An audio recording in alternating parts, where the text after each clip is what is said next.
Bonjour à tous. À l'heure où je vous parle, on doit être le 12, le 13 ou le 14 juillet. Donc, comme vous vous en doutez, aujourd'hui, on va parler de la Révolution française. Il y aura 2 vidéos, celle-ci où je vais vous expliquer la Révolution française et une autre où on va vous montrer les défilés du 14 juillet. Tout a été dit, donc commençons. Tout a commencé en 1776 lors de la guerre d'indépendance des États-Unis. Après une guerre de 7 ans, l'Angleterre reconnaît enfin les États-Unis. Mais comme la France a aidé les États-Unis, certains habitants ont voulu faire comme les États-Unis, créer une république. Mais bien sûr, il n'y a pas que ça. Il y a aussi le prix du pain qui a considérablement augmenté. Il y a aussi le fait que les habitants de l'époque, pour la plupart, vivaient dans la pauvreté et que les nobles, eux, avaient plus les moyens que les habitants. Et tout ceci a fait augmenter la colère chez les habitants de l'époque.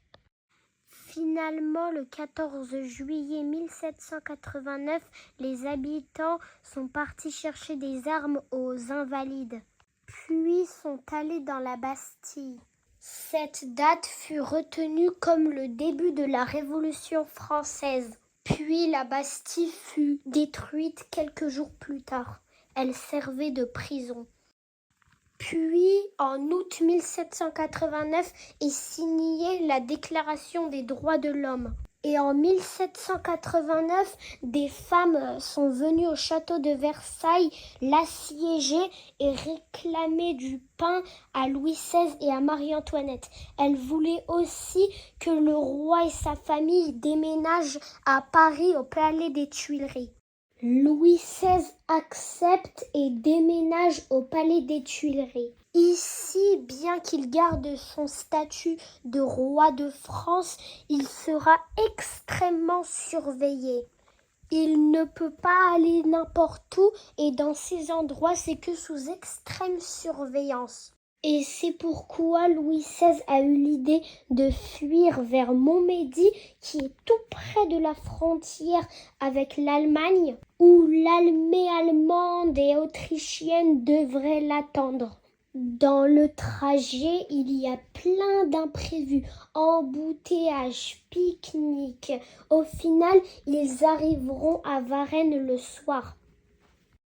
Mais malheureusement pour Louis XVI et sa famille, ils se font reconnaître par un commissaire qui s'appelle Drouet et sont finalement contraints de retourner à Paris.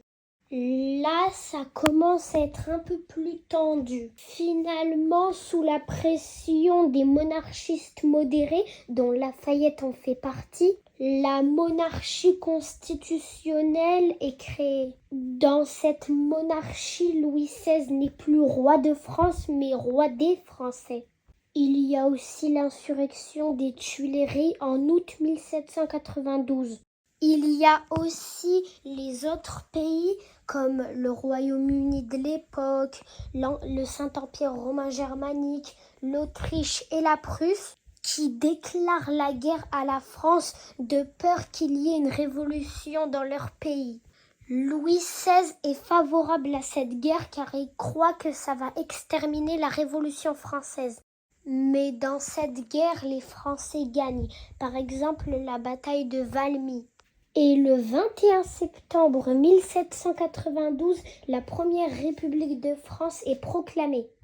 Sa mort est votée et il sera finalement exécuté le 21 janvier 1793 à l'âge de 38 ans. Après cette exécution, des milliers d'autres en suivront. C'est ce qu'on appelle la terreur. Elle durera de 1793 à 1794. Après la terreur, la France commencera à envahir les pays voisins et un général se distingue des autres. Il s'appelle Napoléon Bonaparte. Il fera la campagne d'Italie et la campagne d'Égypte. Et finalement, par un coup d'État, en novembre 1799, il se déclare consul, puis deviendra l'empereur qu'on connaît, Napoléon Ier. Sur ce, j'espère que vous avez aimé la vidéo. Ciao!